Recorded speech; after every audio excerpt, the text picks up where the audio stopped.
ஜீரோவிலிருந்து தொடங்குகிறேன். தெரியாது என்பதுதான் என் முதல். இங்கிலீஷ் பேச தெரியாதுப்பா. ஜப்பான் மொழி கூட தான் தெரியாது. குதிரை ஓட்ட தெரியாது. பெரிய ஹெவி வெஹிக்கிள்லாம் ஓட்ட தெரியாது. தெரியாது என்பது அல்ல அவமானம். வராதுன்னு மட்டும் சொல்லிராத. கத்து கொடுத்தா கத்துக்கிட்டு வந்துரும். தெரியாது என்று கற்றுக்கொள்ள தொடங்கு.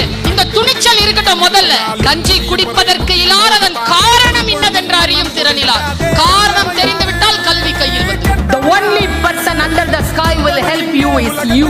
இவங்க யாருமே உன்னை காப்பாற்ற முடியாது. நீ மட்டும் தான் உன்னை காப்பாற்ற முடியும். நீ மட்டும் தான் உன்னிலிருந்து எழுந்து நிற்க முடியும். ஆனால் ஒன்று சொல்கிறேன் என் குழந்தைகளே, நமக்கு என்று விதிக்கப்பட்ட ஒரு உயரம் இருக்கிறது. அந்த உயரத்தை எட்டாம செத்துறாதீங்க. அந்த உயரத்தை எட்டிட்டு போங்க. ஒரு முறைதான் வாய்ப்பு வாழ்க்கைங்கிறது. பருந்து மழையில நனைகிறது இல்ல. ஏன் தெரியுமா? எந்த பருந்தும் மழை மேகத்திற்கு கீழே பறப்பதே இல்லை. எந்த விஷயத்திற்கு நீ அபோவா போயிட்டேன்னு வச்சுக்கோ, அது உன் காலடிக்கு கீழே வந்துடும். You stay above.